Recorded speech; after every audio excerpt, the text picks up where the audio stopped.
Hey, what's up guys, CodefForge here, welcome to the next video. Today we'll build a chat application using React and Material UI. The result of our work you can find on the screen. Right now we have two instances of our chat application, and on the left side we have the John user, and on the right side we have Steve user. Before we will start sending messages, it's worth to mention that under hood there is a web service implemented in the Java Spring Boot that is responsible for delivering the messages between the users. If you are curious how this web service is working and how it is implemented, you can find the link in the description and watch the video. Okay, so let's have a chat over here. We'll start with the hi, and we can see that the message is appearing for both users. Hello over here.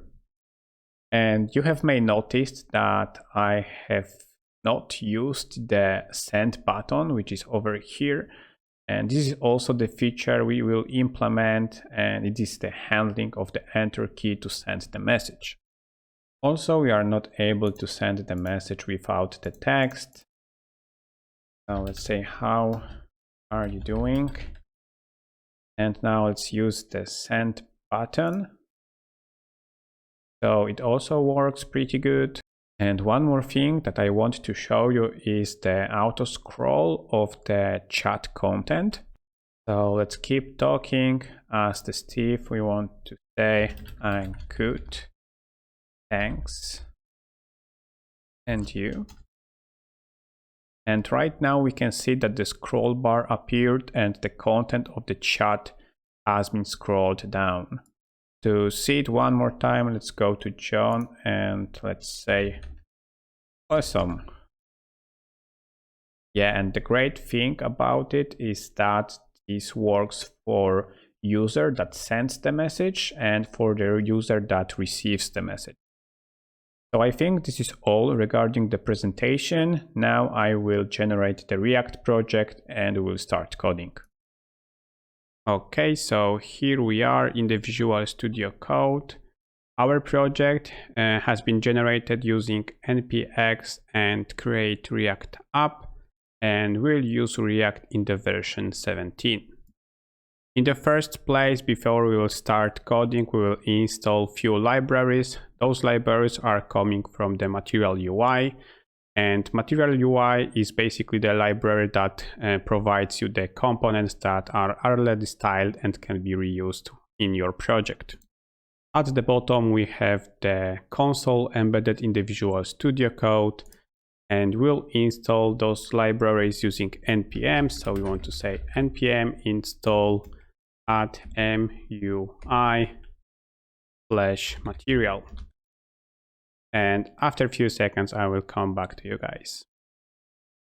Okay, the installation has been completed. We can see that the Material UI in the version 5.06 has been installed. I also can see that I have some vulnerabilities over here, so I will run additional command, which is not probably necessary, but it is good to make it. So let's execute this one. And we can see that npm was not able to fix those issues. So we'll proceed with the installation of the other libraries right now.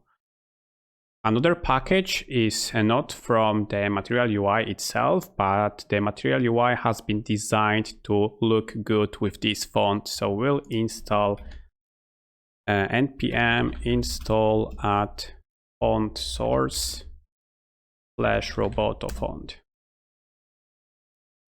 It is also completed, and the last one on our list is the Material UI icons library. So again, we want to go with the npm install add MUI/icons-material. Okay, so this one has been also installed, and over here in the dependencies object in the package.json, we can find those three entries with our libraries. Since everything is set up, we can start coding. So for now, let's close the console and also the package.json. And on the left side, we will navigate to the source directory where our application is living, and we'll create a new folder inside and we'll call it components. In the first place, we'll create a bar component, which will be displayed at the top of our application, and it will be a small warm-up before the core logic of our chat application. Let's create a directory for our bar component. So inside we want to create a new folder with the name bar, and also let's create another folder for the second component, and it will be chat. Okay, inside the bar directory we want to create a new file, and this time we'll use the capital letter and it will be bar.jsx. In this project, we will use a little bit different approach. We will not use the class components, we'll use a functional components. So the functions will be responsible for managing our view.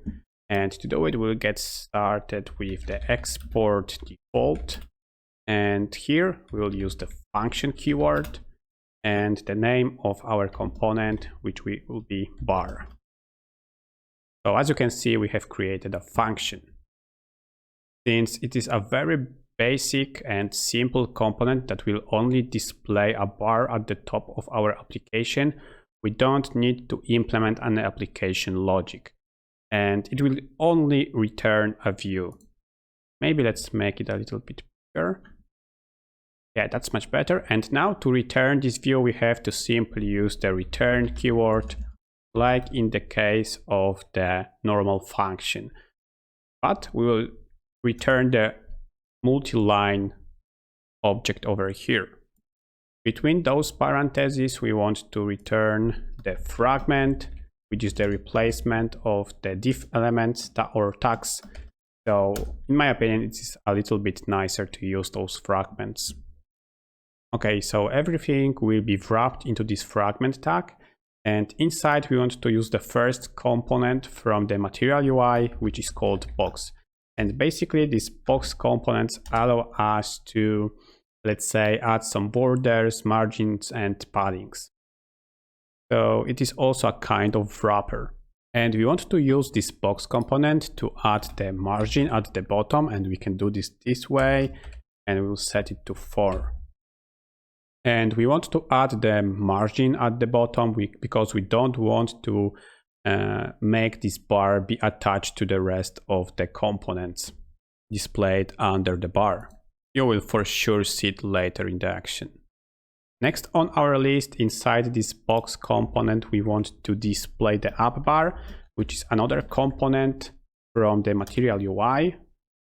And it will look like this. And this is basically this blue bar which we have seen at the top. And you know what? Let's set the position attribute of this app bar to static so it will not go anywhere.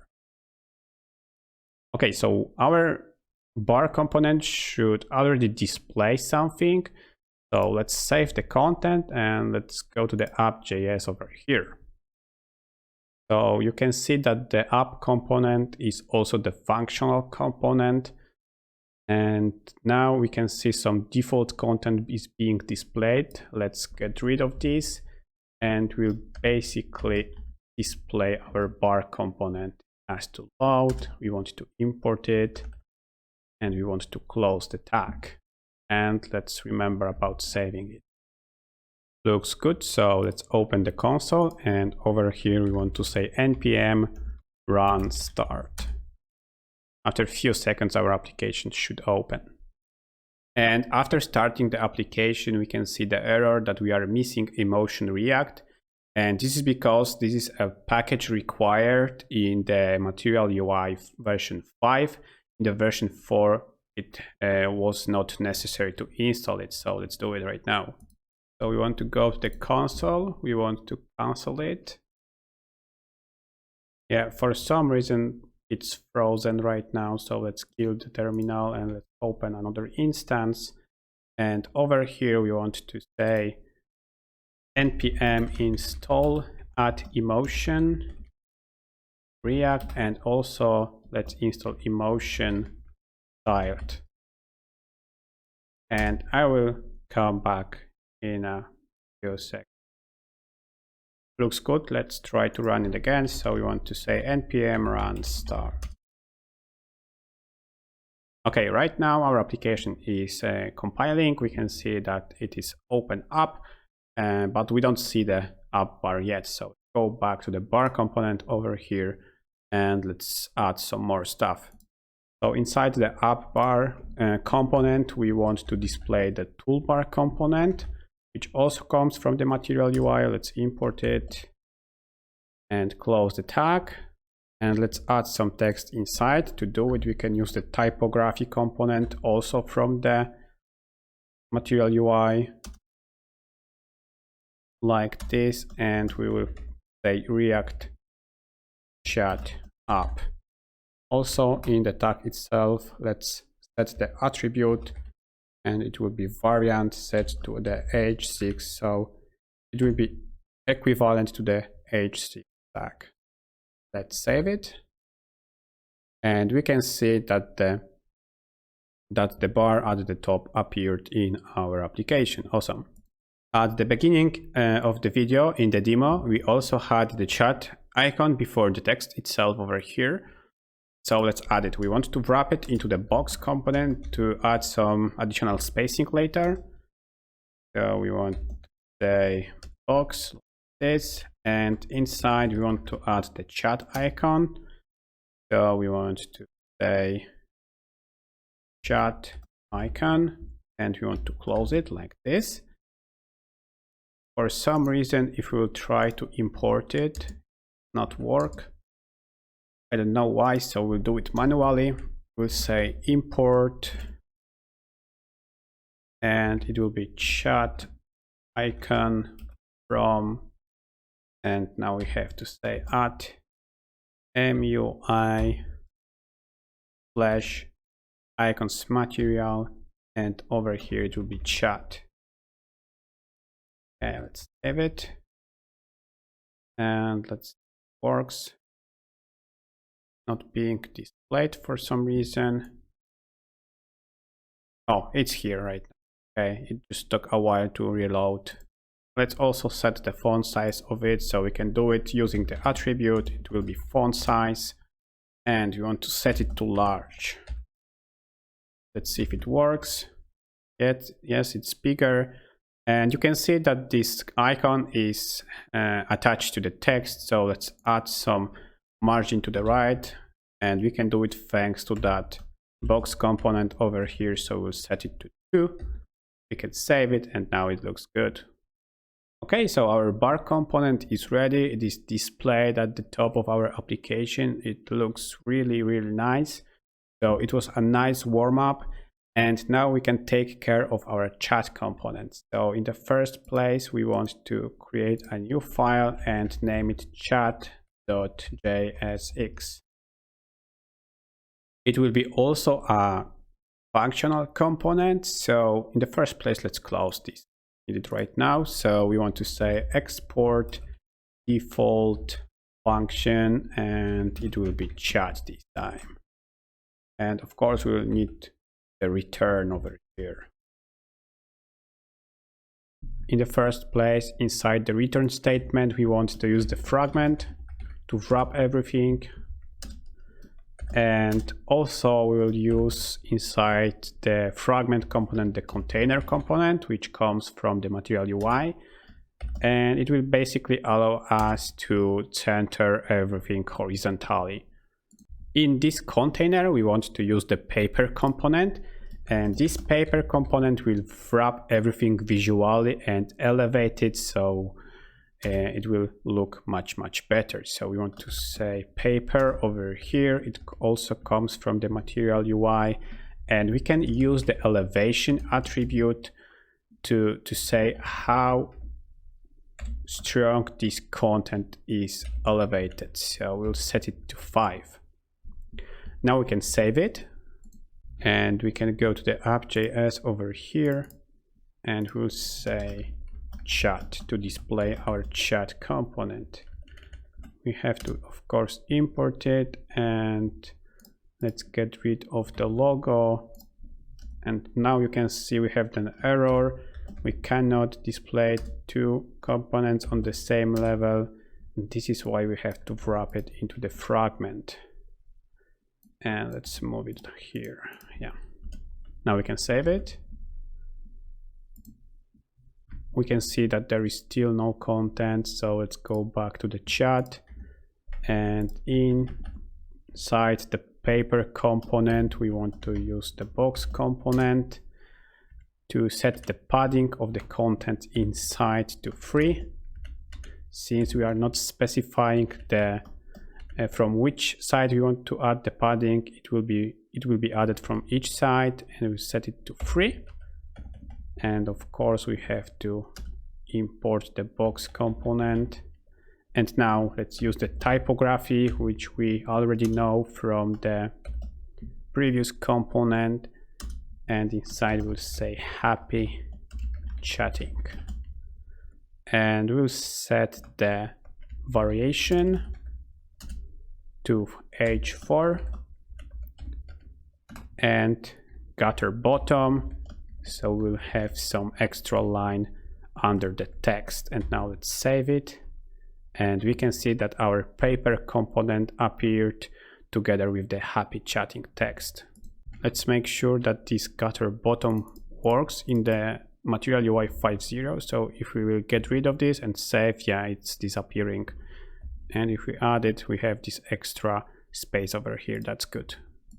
After the text, we want to display a divider to give it a nice feeling. So we will say divider under the typography, and we'll again import it, but we won't use it this way. We want to use it this way, self-enclosing tag. Yeah, it works. So let's save it, and we have this nice line over here. Looks good.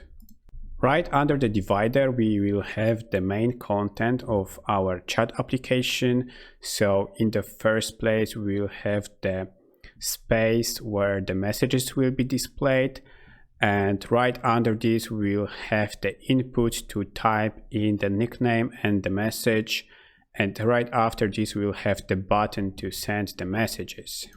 And to place everything in the right spots, we will use the grid. So we want to say grid over here, and we want to hit enter to import it from the Material UI. And we want to close it over here and put everything inside.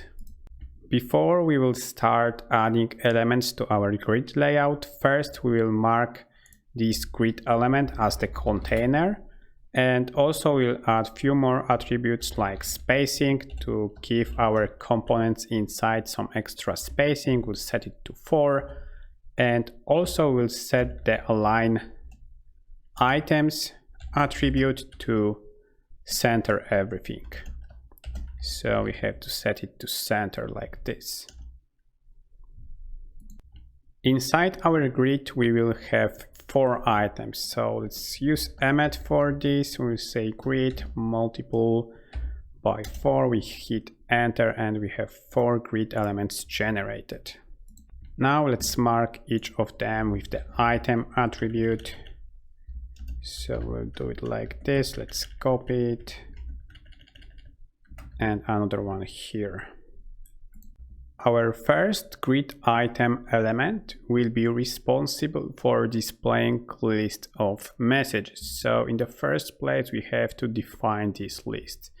So over here at the top of our function, we want to say const.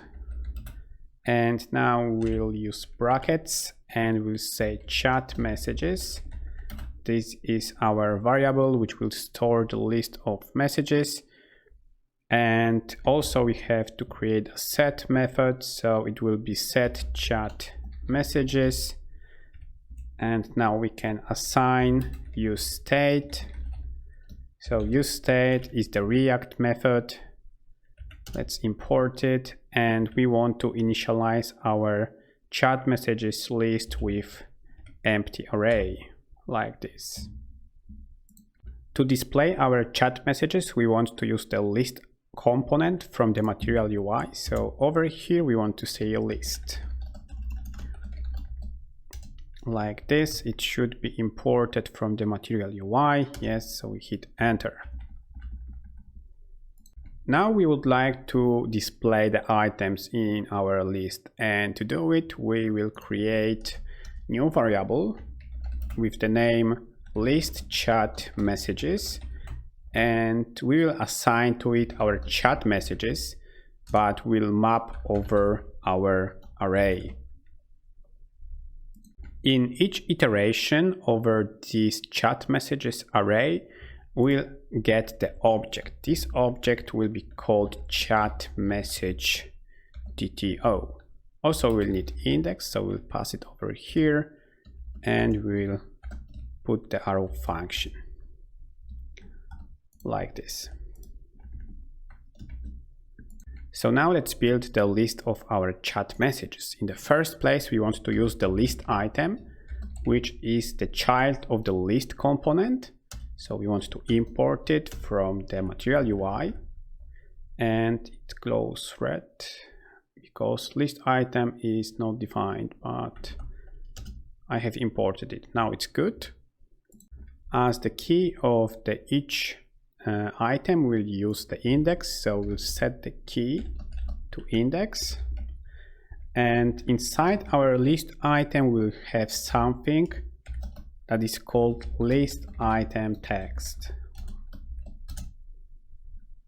By the way, it is self-enclosing tag, so we don't need it. We can do it like this. And now we can specify the primary text of it. So we'll say primary, and we'll set it to the object. And this object will consist of two things. I will use the interpolation, and the first thing is the chat message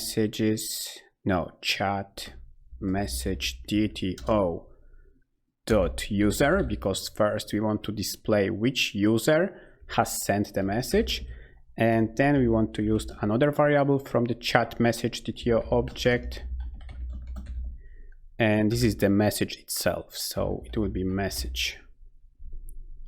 And now it looks good. And by the way, we can get rid of these braces, I think, because we are not using the return statement. Now it looks good. And now we can scroll down over here to our list component and simply embed our list chat variable like this. So we want to say list chat messages. Okay, now let's save it and let's check out if our view will change. So we want to hit save, and you can see that we don't have any messages. So let's create one.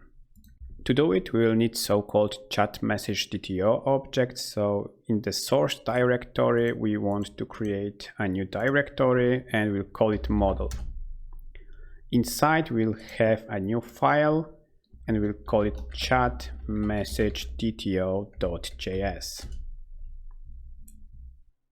It will be a very simple class, so we want to say export class chat message DTO, and inside we'll have a constructor, and it will accept two arguments, and it will be user and message.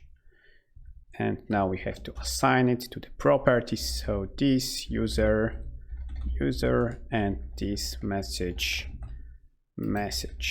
So this is our simple chat message DTO object that we will receive from the backend. So let's save it now. Now we can go back to our chat.jsx file, and over here, as you can see, we have initialized our chat messages with the empty array. So to test if our list method works as expected, we'll add a new object over here. So we want to say new chat message DTO, and now we can import it from the model directory, and we can pass parameters, arguments. So it will be John, and the message will be hi. Okay, so now let's save it, and we can see that John has sent the message. So our map method works as expected. Let's add some extra CSS to our chat window. So if we'll go here to the grid item element, first of all we'll add ID, which we will use later in the CSS file. So we'll say chat window, and for the list we'll add also ID, and the ID will be chat window messages. In this grid over here, in this grid item, we'll add some extra spacing horizontally, and we'll set it to 12. Okay, let's save it. Now we can create a CSS file for our chat component. So in the chat directory, we want to say new file, and it will be chat.css. As you remember, we had two IDs, so we'll add two rules. So the first one was chat-window, and over here we'll change the height, and we'll set it to 20 rems. Also for the second ID, it was chat-window-messages. We'll set the height to 18 rems, and we'll set the overflow to auto. So if the amount of the messages will exceed the size of our window, we'll have the scroll, right? So let's save it. And we don't see the change yet because we have to import the CSS file to our component. To do it, we can simply go to the top over here and say import, and we want to import from the current directory, and it will be chat CSS. Now if we save it, we can see that our window is way bigger. Oh, I think not all of the rules has been applied, so let's scroll down and let's make sure that the IDs are correct. So here we have the chat window and the chat windows messages, and here we have the chat window and chat window messages. So we have an extra S over here. So now let's save it. Now it should be good. Yeah, we didn't see any change because we don't have enough messages to check out if the overflow works correctly. Now let's take care of the rest of our grid items. So next on our list is the field for accepting user nickname, and to make it work, we'll use the form control from the Material UI, and we will give it a full width attribute, and inside we would like to use the text field component like this, and it is self-enclosing one, and it is already imported. Awesome. First of all, we will set the value, and the value will be set to user, and user will be our object which will store the information about the user nickname. So if we will go to the top over here under the chat messages, we'll say const, and in brackets we say user, set user, and we'll initialize it with the use state, and by default user is an empty string like this. And if we scroll down over here, now we can see that the user is not highlighted as the error anymore. And now here we can say label, and we can set the label to the nickname. So this is basically the placeholder, and also we'll use the variant, and we'll set it to the outlined, and I'm missing the assign operator. Let's move it a little bit to the right, and let's save it. Okay, so we have the nickname field. Awesome. Okay, so let's copy this form control because we'll reuse it in the next grid item, which will be responsible for the message field. And here, instead of user, we want to change it to the message. And here, as the placeholder, we want to use type your message and let's say 3 dots, and the variant will be outlined. Okay, let's create a message object. So over here, we'll say const message set message. This is the setter method, and by default our message will be of course empty. And let's save it, and you can see that our message field is right here. The last on our list is the button. So over here we want to say icon button, and we want to set few attributes over here, and the first one will be area dash label, and we'll set it to send, and also we'll set the color to primary. Let's move it to the right, and inside we want to use the send icon, so it will be send icon, and it's not visible for some reason, and I don't know why, so we will import it manually and we will see if it works. So we'll go over here and we'll say import send icon from add material. Oh, it's over here. And we'll say send. Okay, let's see if it works. So we want to hit save, and it's here. Awesome. We can see that our input fields together with the button are not aligned, so let's try to fix it. The grid items have an attribute that is called XS, and we'll set it for the button to 1. For the message, since it's the biggest one and the messages can be really long, we can set it to the 9. And for the nickname, it's usually a very short one, we'll set it to 2. Let's save it and let's take a look. And yeah, it looks much better, but it's a very small screen, so let's switch to the bigger one. Yeah, so if you will make it full screen, it looks really good. But if we try to type something over here, we can see that it is not working for our input fields. So now we'll add the methods for handling the input of the nickname and the message, and we'll set the correct state for those fields. First of all, we'll handle the change of the user nickname. So here on the text field, we want to say on change, and we want to assign to it a reference to the method. The method will be handle user change. And now we can see that it is highlighted. This is because this method is not existing yet.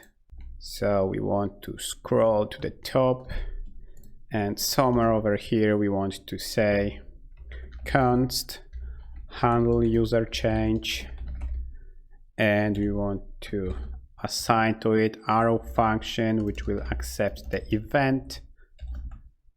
And here we want to say set user, because we want to change the state of the user, which we have defined over here. You can see that the default state is nothing, and after each event we want to set a new state for this user, and though we want to say set user event target value, like this. Before we'll test it out, let's add another method like this, but for the message. So we'll say const handle message change, and like in the case of the user, we'll have the event, and over here we'll set message this time, and we want to set it to the event target value. And also we have to scroll down over here. And for the text field, we want to say on change, and we want to assign the reference to the handle message change method. Now we can save it.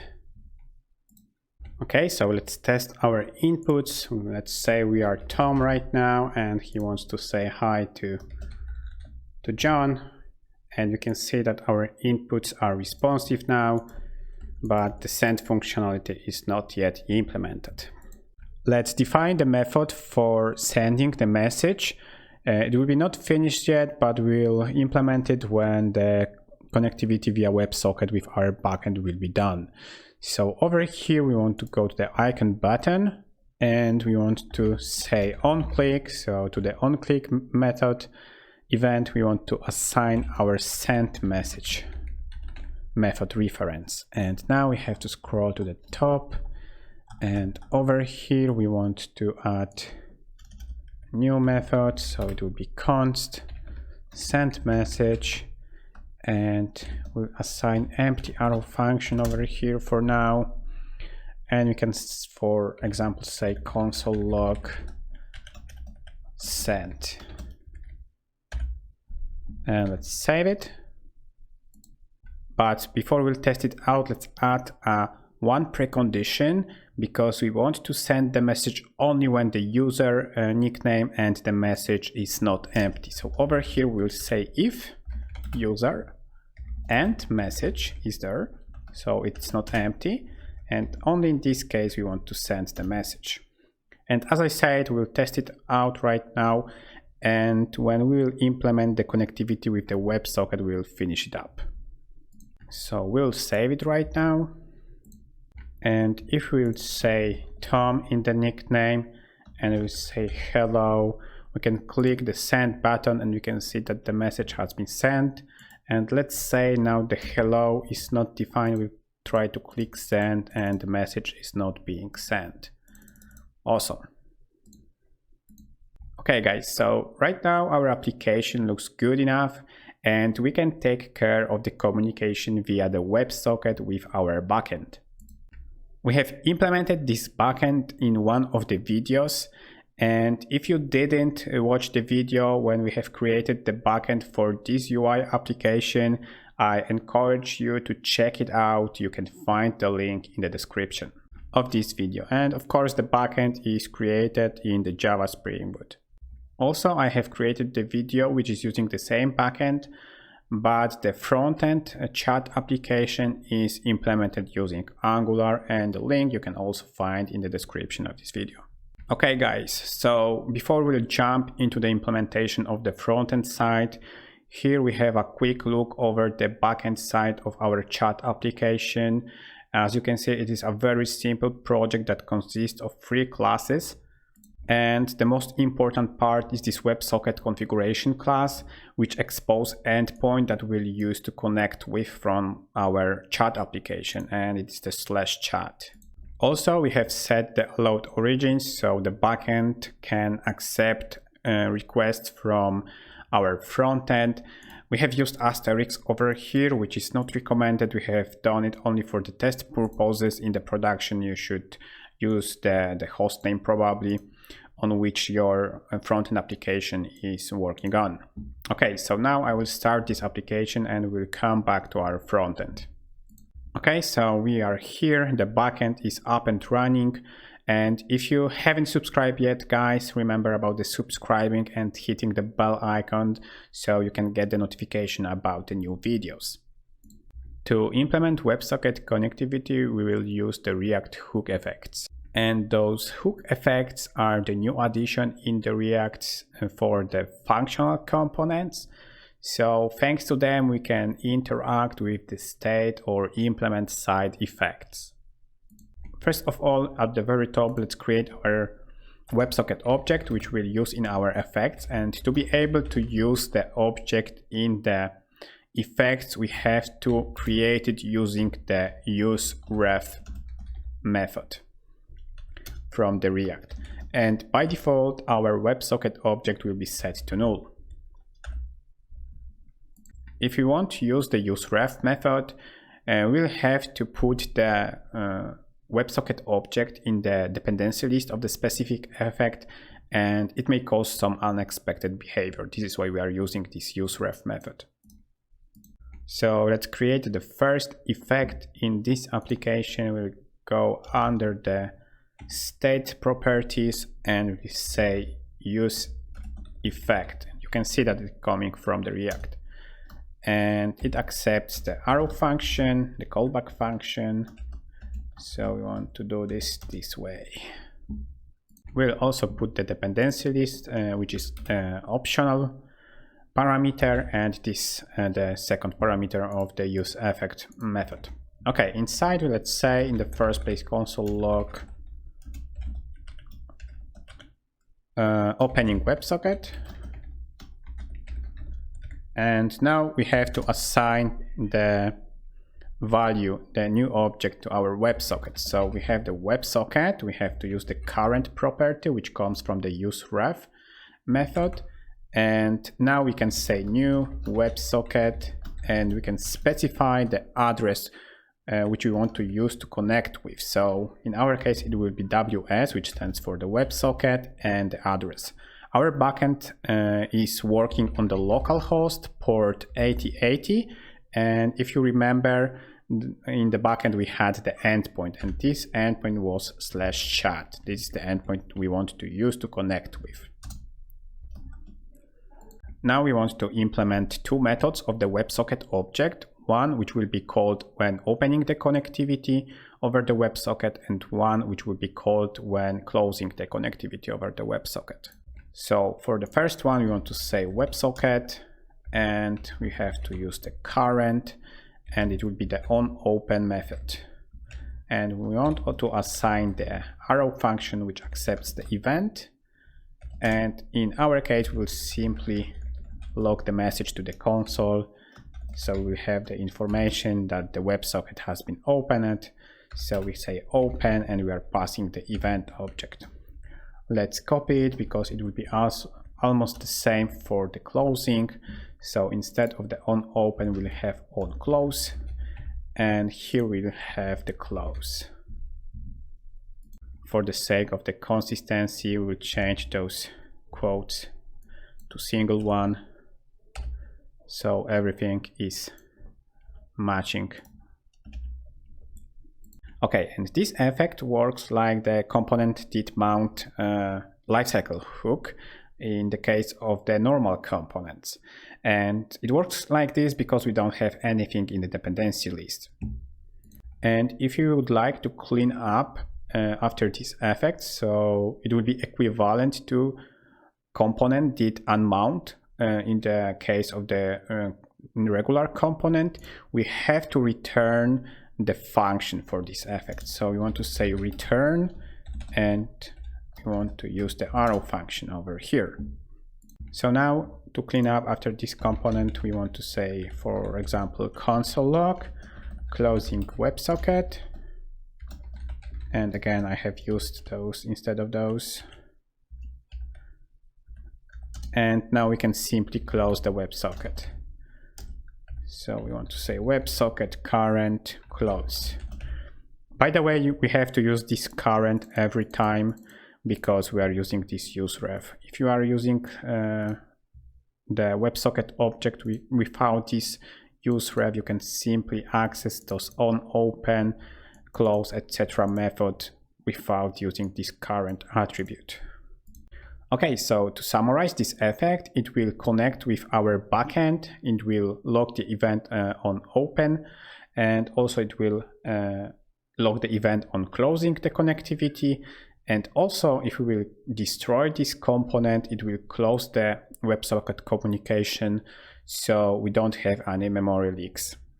It will be especially useful if our application will consist of multiple subpages. So if we are navigating to this chat component, the WebSocket connectivity will be opened. And if we will navigate to the different component, this WebSocket connectivity should be destroyed, so the WebSocket object should be destroyed and recreated each time we will navigate back to the chat component. Okay, so now we can save it and test it. We will not send any messages yet, but we will test the connectivity with the backend. And as you can see in the console, we don't have any error messages. We have one warning, but we can ignore it for now. So we have the opening WebSocket console message and we have the event. So that looks good. So now we will implement the most important part of our application, and it is receiving the messages. And to do it, we also use the useEffect method. So we want to say useEffect over here. And just like before, it will also accept the arrow function like this.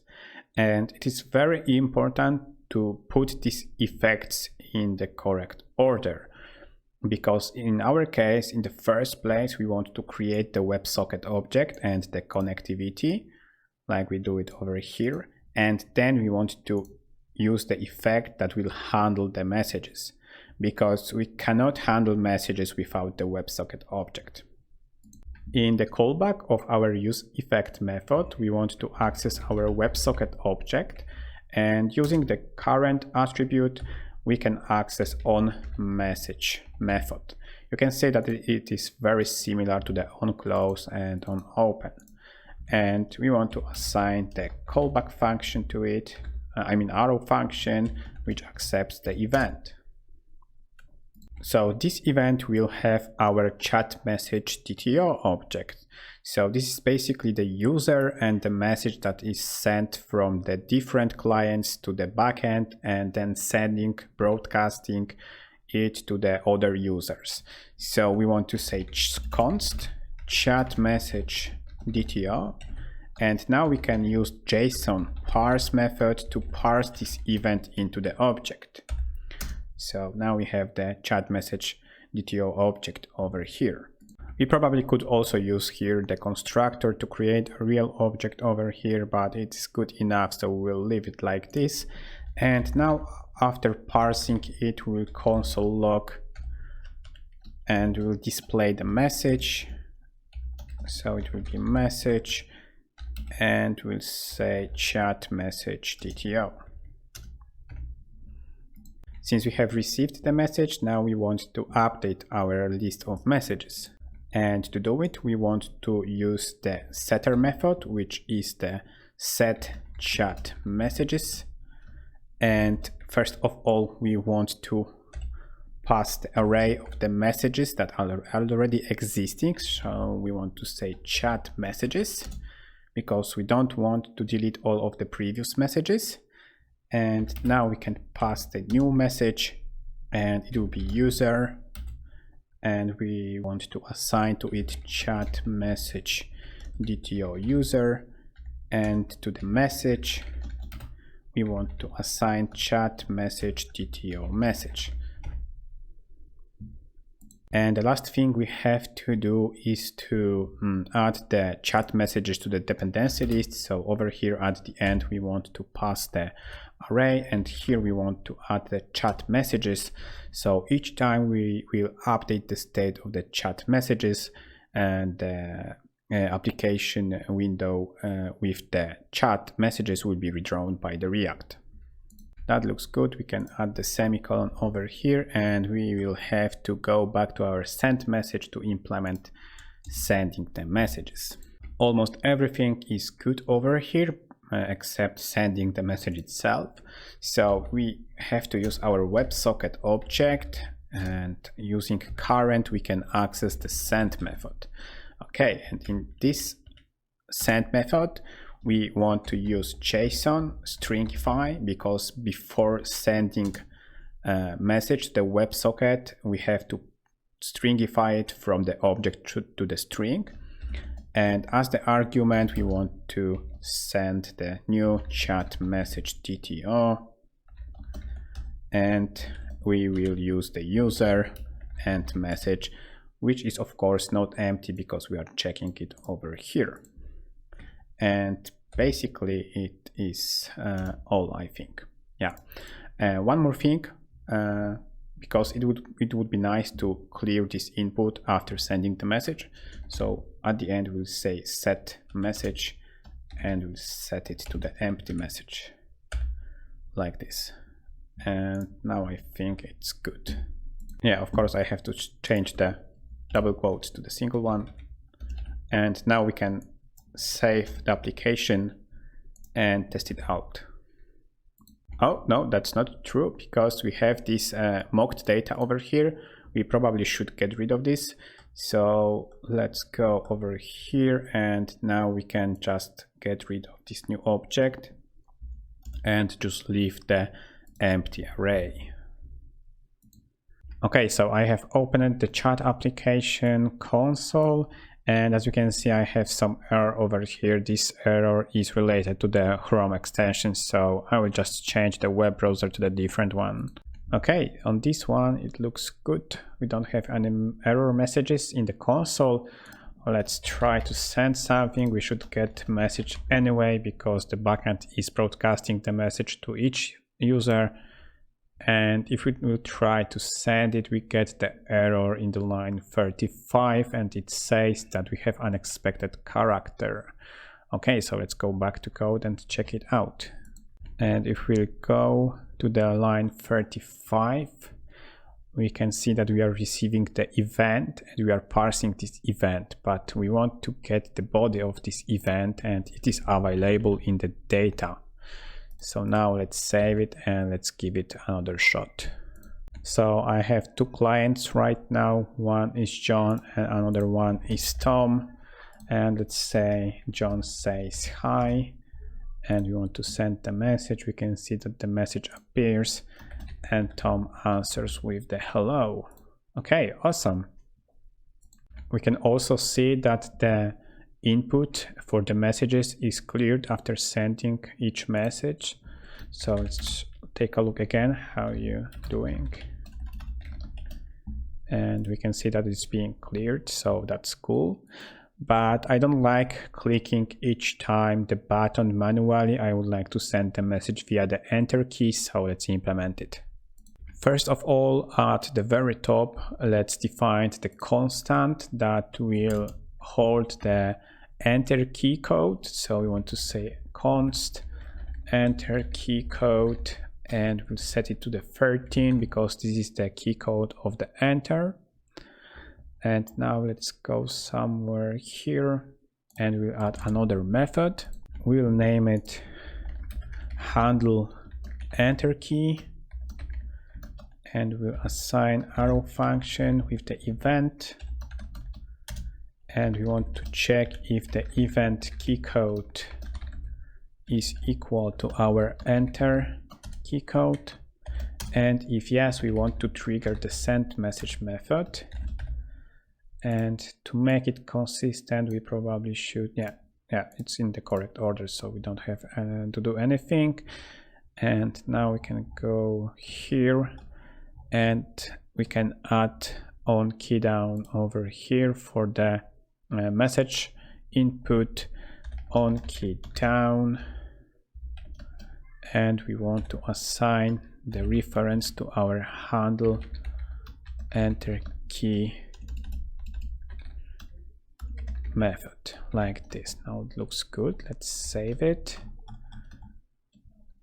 If we will type some message over here, let's say test message, and I will hit enter, we can see that the message is being sent. Awesome. There is one more thing I would like to add. I will show you. So we will have test message again, and let's pretend that we'll send it a few times. And we can see that if we are exceeding the view, the messages are not being scrolled to the latest one. So we'll implement the scroll behavior, so all the time we have the latest messages at the very end and we can see them. So to do it, we'll have to create another variable, and it will be scroll bottom reference. And again, like in the case of the WebSocket, we'll use ref method, and by default we'll set it to null also. And now we can go to the use effect responsible for updating chat messages, and after updating chat messages collection, we can check if the scroll bottom ref is defined, using current, like in the case of the WebSocket. And if it is, we can use it to scroll to the bottom. So using current, we can use scroll into view, and we can pass the object that defines how this scrolling should behave, and we'll say behavior over here, and we'll set it to smooth. And again, I have to change the quotes. Okay, and there is one more thing we have to do to make it work. So in our list item, and it's over here, at the end of this list, we want to put the list item. It is not related with our chat messages, and this list item will be always at the end. As you can see, it's under our list of chat messages, and we'll set the reference of this list item to our scroll bottom reference object. And now we can close this list item, and now it should work. So let's save it. Again, I have two instances. I have John, he says hi. We have Tom, which says hello. Now let's just use some test messages. So test message, and we'll put it a few times, and we can see that our content with the messages is scrolled for the person that is sending the message and also for the person that is receiving the message. Awesome. Okay guys, so this is the end of the video. Thank you for watching. I hope you enjoyed this one. We have learned a lot of the things today implementing this chat application, and of course code for this one you can find on my GitHub. Remember about dropping likes, subscribing, hitting the notification button, and commenting if you would like to. See you next time. Bye.